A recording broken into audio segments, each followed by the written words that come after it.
बात है 1984 की। वीएचपी यानी विश्व हिंदू परिषद अयोध्या में राम जानकी यात्रा निकालने की तैयारी कर रहा था और कई संगठन इसके विरोध में लगे हुए थे। वीएचपी की तरफ से उस वक्त के यूपी के मुख्यमंत्री नारायण दत्त तिवारी से सुरक्षा की मांग की जाती है, लेकिन अशांति और दंगों की आशंका से यूपी के सीएम इस यात्रा को सुरक्षा देने से इनकार कर देते हैं। लेकिन इसके बावजूद वीएचपी रथ यात्रा निकालती है और संगठन से जुड़े युवाओं को इसकी सुरक्षा की जिम्मेदारी दे दी जाती है। इन्हीं युवाओं के जोश को देखते हुए एक आइडिया जन्म लेता है। आइडिया बजरंग दल, वही बजरंग दल जिस पर आगे चलकर तमाम हेट क्राइम के आरोप लगने वाले थे। और हाल ही में कांग्रेस ने यह दावा किया है कि वो कर्नाटक में सत्ता में आने के बाद बजरंग दल पर पूरी तरह से बैन लगा देंगे। बजरंग दल की शुरुआत से लेकर इस पर लगे आरोपों और बैन लगाने के वादे तक की पूरी कहानी जानते हैं आज इस एपिसोड में। बजरंग दल को लेकर मुख्यमंत्री योगी आदित्यनाथ ने ये बड़ा बयान दिया है। हिंदू समाज इसे बर्दाश्त नहीं करेगा। मोदी जी फेंकने में बहुत भाई बैन लगाने के बाद बोले बजरंग दल को बोला, बजरंग बली को नहीं, बजरंग बली हनुमान हमारे आराध्य हैं और उसके नाम से आप गुंडागर्दी कर रहे हो, बजरंग नाम जोड़ के, ये तो उचित नहीं है।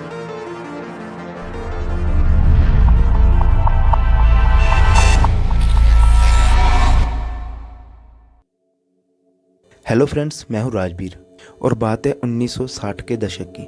उस समय के RSS chief MS Golwalkar Mumbai में अलग अलग हिंदू धार्मिक संप्रदायों को एकजुट करने के लिए सन्यासियों और धार्मिक संगठनों के प्रमुख से मिलते हैं। इसके बाद गोलवलकर स्वामी चिन्मयानंद के सहयोग से विश्व हिंदू परिषद यानी वीएचपी की स्थापना करते हैं, जिसका मुख्य उद्देश्य था अयोध्या में राम मंदिर बनवाना, गौ हत्या और धर्म परिवर्तन आदि पर रोक लगवाना। 1980 के आते आते राम मंदिर आंदोलन पूरा जोर पकड़ लेता है। वीएचपी इस आंदोलन की अगुवाई करता है और युवाओं को भी इस आंदोलन से जुड़ने के लिए प्रेरित किया जाता है। 1984 में वीएचपी राम जानकी रथ यात्रा निकालने की तैयारी करता है।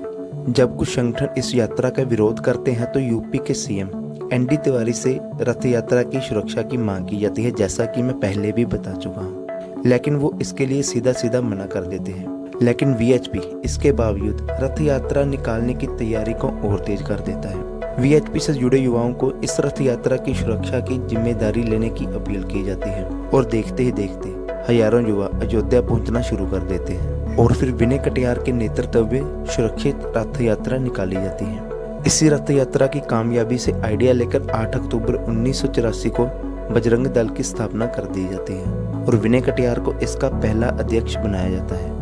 इसे विश्व हिंदू परिषद की युवा वाहिनी का नाम भी दिया जाता है। फिर 1986 के बाद दूसरे राज्यों में भी बजरंग दल बनाने का फैसला किया जाता है ताकि दूसरे राज्यों से भी युवा राम मंदिर आंदोलन में जुड़ सके। बजरंग दल की ऑफिशियल वेबसाइट में लिखा है कि बजरंग दल का गठन किसी के विरोध में नहीं बल्कि हिंदुओं को चुनौती देने वाले असामाजिक तत्वों से रक्षा के लिए हुआ है। लेकिन सीनियर जर्नलिस्ट नीलंजन मुखोपाध्याय अपनी किताब the RSS icon of the Indian rights में लिखते हैं कि बजरंग दल की शुरुआत वीएचपी के एक मिलिटेंट विंग के रूप में हुई थी। मुखोपाध्याय बताते हैं कि संगठन के रूप में बजरंग दल अधिक उग्र और हिंसक था। शुरुआत में इसे राम सेना के हनुमान जैसे सिपाहियों के रूप में पेश किया जाता था। बजरंग दल में युवाओं की भर्ती के लिए एक खास तरह का प्रोग्राम भी आयोजित किया जाता था, जिसे दीक्षा समारोह कहा जाता था। मुखोपाध्याय के मुताबिक 6 दिसंबर 1992 को बाबरी मस्जिद को गिराने के बाद से ही आंदोलन का सारा मकसद पूरा हो गया था।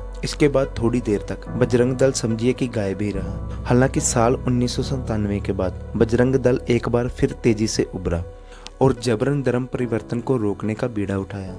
और फिर साल 1999 में उड़ीसा के एक गांव में ऑस्ट्रेलियाई मिशनरी ग्राहम स्टेन्स और उनके बेटों को भीड़ द्वारा जिंदा जला दिया जाता है।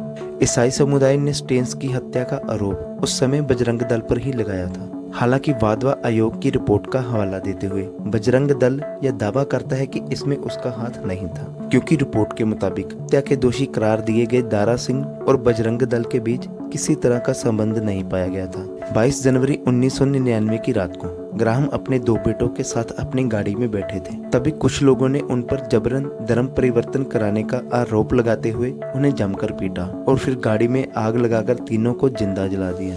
वीएचपी की वेबसाइट के अनुसार बजरंग दल अब पब्लिक ओपिनियन बनाने और संगठन के विस्तार के लिए आंदोलनकारी गतिविधियों को अंजाम देने लगा है। यह आंदोलन जैसे कि धार्मिक स्थलों का रेनोवेशन, गौरक्षा, दहेज और छुआछूत जैसी सामाजिक कुरीतियों के खिलाफ काम करने लगा है। साथ ही हिंदू परंपराओं और मान्यता का अपमान करने वाली एक्टिविटीज के विरोध में भी अभियान चलाने लगा है। अब आपके मन में सवाल उठ रहा होगा, यदि बजरंग दल ये सब काम करता है तो इसकी आलोचना और इसे लेकर विवाद क्यों होते रहते हैं? इसकी वजह क्या है? चलिए पहले देखते हैं कि बजरंग दल पर अभी तक क्या क्या आरोप लगे हैं। बजरंग दल पर 1992 में अयोध्या में बाबरी विध्वंस में शामिल होने के भी आरोप लगे हैं। ह्यूमन राइट्स वॉच यानी RHW ने 1998 में दक्षिण पूर्व गुजरात में ईसाइयों पर हमलों में बजरंग दल का हाथ होने का दावा किया था। इस दौरान दर्जनों चर्च और प्रार्थना हॉल को जला दिया गया था।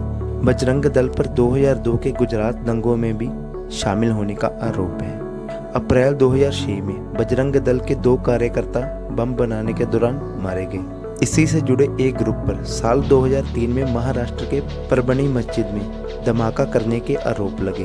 हालांकि 2016 में कोर्ट ने सभी आरोपियों को बरी कर दिया। वीएचपी नेता प्रवीण तोगड़िया अप्रैल 2003 में अजमेर में बजरंग दल के कार्यकर्ता को त्रिशूल बांटने के आरोप में गिरफ्तार किए गए। सितंबर 2008 में नेशनल कमीशन फॉर माइनॉरिटी यानी NCM ने कर्नाटक और ओडिशा के NDA शासित राज्यों में सांप्रदायिक हिंसा के लिए बजरंग दल को आरोपी ठहराया था। और 5 अक्टूबर 2008 को नेशनल कमीशन फॉर वुमेन यानी NCW ने कर्नाटक में चर्च पर हुए कई सारे हमलों में बजरंग दल की भूमिका को गंभीरता से लिया। साल 2015 के बाद बजरंग दल के लोगों पर गौरक्षा के नाम मुस्लिमों और निचली जाति के हिंदुओं को निशाना बनाने का आरोप लगा। इसी साल फरवरी में हरियाणा में भिवानी के लोहारू गांव में 2 मुस्लिमों को गौ तस्करी के संदेह में जिंदा जला दिया गया। यहाँ भी हत्या का आरोप 28 साल के बजरंग दल के सदस्य मोनू मानेसर पर लगा था।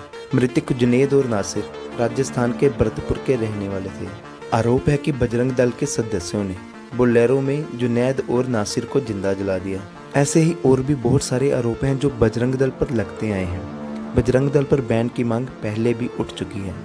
बाबरी विध्वंस के बाद 1992 में नरसिम्हा राव सरकार ने बजरंग दल पर बैन लगा दिया था। हालांकि 1 साल बाद ही इस बैन को हटा भी लिया गया था।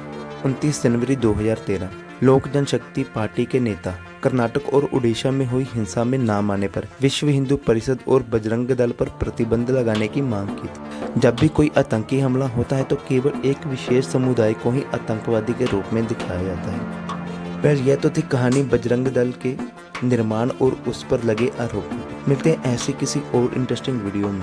Till then keep watching and keep being जिज्ञासु।